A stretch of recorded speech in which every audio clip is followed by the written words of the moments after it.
That really surprised me. I thought it was going to be really safe. 5 actually gets a grand total of...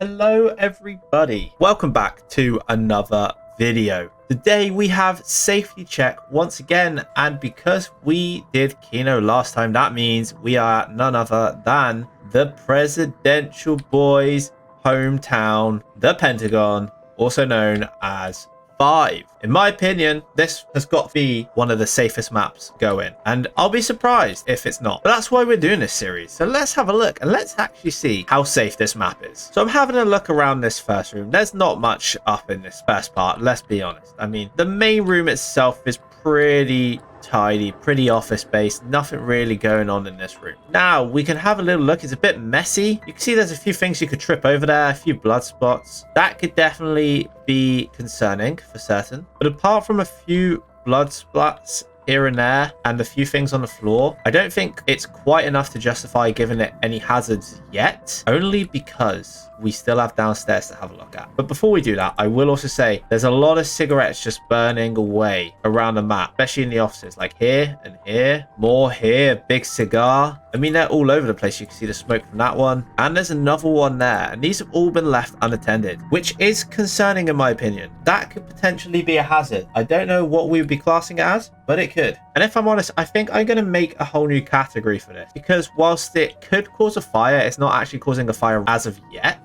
But I think it could be a fire hazard. So this is going to be the first time we ever use a miscellaneous category, and it's going to be for fire hazards. Now, luckily, they are all in the ashtray, so they're not causing too much of a hassle. But I am going to give it an overall of a 90. And the reason it's given so high is solely because it could cause an issue, but it is contained. So there is an element of danger, but nothing too serious. But now I'm going to identify some low tier threats. Now, we said about a few things on the floor upstairs. Well, we come downstairs and all of these have been tipped over, which you could trip over for certain. I mean, it's definitely not meant to look like that. There's chairs left all over the walkway, which you could fall over, which isn't good. I mean, who has left all of these here, man? I know we're in the middle of a zombie apocalypse, but you can't just leave stuff everywhere on the floor. I mean, this one, I nearly fell over this one walking past. I mean, if you look at me walking past here, you can hardly see it unless you're really looking. You could trip over that big time. There's also like a massive door here. Like, you could definitely trip over that. So there's definitely an element of tripping hazards around the map. And I didn't even notice before because it's so dark in here. But look, there are cables along the floor. You can fall over these. These need to be covered up, man.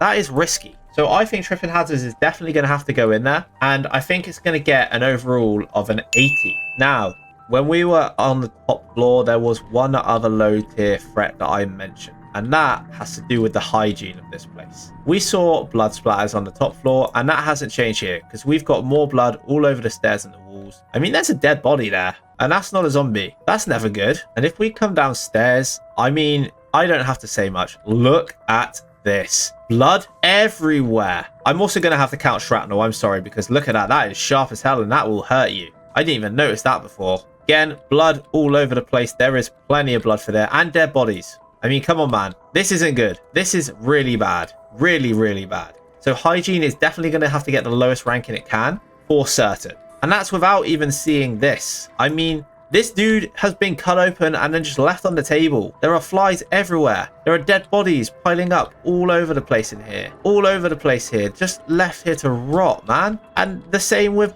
dead animals as well. Look. They've just been killed and left here to rot. This is really bad hygiene. I mean, this guy just got left here as well, and the flies are all on him, and he's not even dead.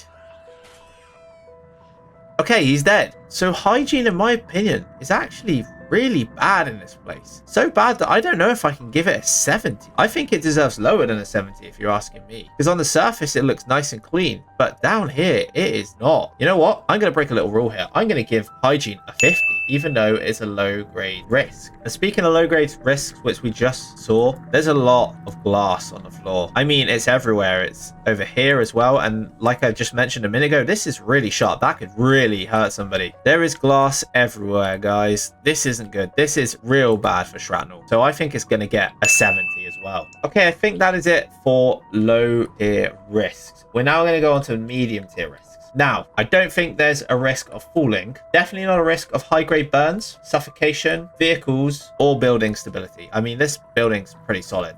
let's be honest. It's built in the Pentagon. It's going to be solid. But one thing I definitely want to mention is they have these supposedly metal detectors on the first floor. But these are anything but metal detectors, my dude. Yeah, don't let these things fool you, because these are electric traps. If you walk through here, you're a dead man walking. There's no coming back from this. That's an electrocution fault. And if electricity kills you, it's bad. It's getting an overall of a 50. Now, I was just having another look around the Fallout shelter after trying to find some more medium tier threats. And one thing I did notice, even though I can't actually understand what it says, is that in this shelter, there's actually these big types of canister things. And whilst it's in a Russian, I believe, and I cannot understand it, there are chemical hazard signs on them. So that can only indicate one thing. It is a hazardous chemical, which is actually one of our medium tier threats. And as you can see, there are loads more of them everywhere. So that could be very risky in my opinion. I mean, what if you're going around shooting and you accidentally hit one of those with one of your shots? I mean, there's loads more of them here as well. They are everywhere. And if anyone can understand what that says, please tell me, because I have a feeling it's not good. So it is going to be another medium tier risk, and it's going to be chemical hazards for 50.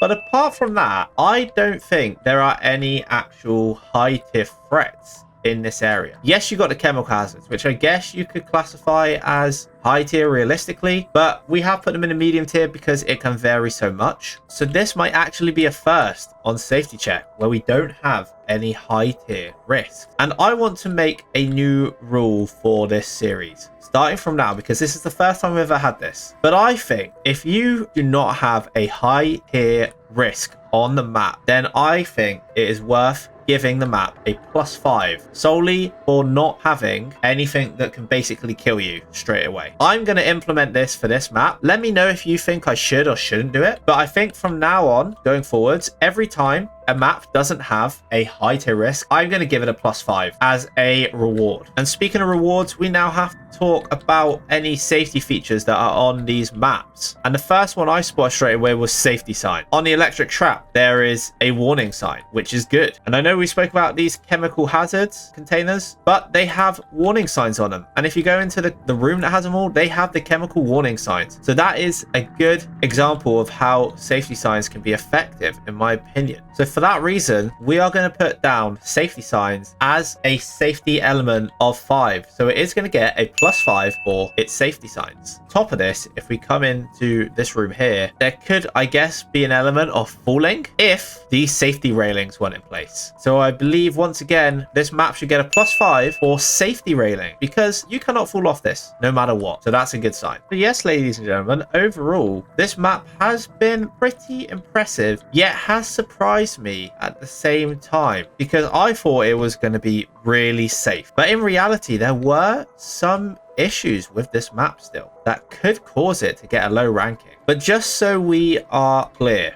the safety risks that we identified were as followed. We had our first ever miscellaneous risk with fire hazard at 90, tripping hazards in the low tier at 80, hygiene normally in low tier but has been given a special rating of 50 because of how bad it was, shrapnel at 70, electrocution at 50, and chemical hazards at 50. So when you put all of those together, you actually get a mean rating of 65. But ladies and gentlemen, we have two safety features for this map, being safety signs and railing, which gives it a +10 on top of the score, meaning that overall it gets boosted up to 75. But we're also not done there, because I said earlier on in the video, if there is a map that doesn't have any high risk hazards on it, then it's going to get a +5. So that means it does not finish with a 75 out of 100. 5 actually gets a grand total of 80 out of 100. This makes 5 our safest map so far by a mile. It's actually not even close to any of the other maps in terms of safety, which is crazy. But again, I did say that I would be surprised if 5 didn't get a high rating overall. But yeah, this really surprised me. And because it got an 80, that actually means that it is ranked in our safe category, the first one of its kind. And also, like I said, the highest rated map so far. Ironically, the 5th map that we rank, being 5, also gets our highest ranking. What can I say? That really surprised me. a map that realistically should have been up there amongst one of the safest actually still had some quite big issues when it came to it. But that is why we do this series, because we need to find out the answers to these questions. And if you want to figure out if the other maps are as safe or more dangerous than 5, then leave a like on the video and subscribe for more, because we will be doing this throughout all of Black Ops 1 all the way to Cold War. And who knows, by the time this is done, we might even be doing it with Black Ops 6. But that is all for today's video. I hope you have enjoyed as always. Make sure to leave a like and subscribe. And ladies and gentlemen, I shall see you in the next one.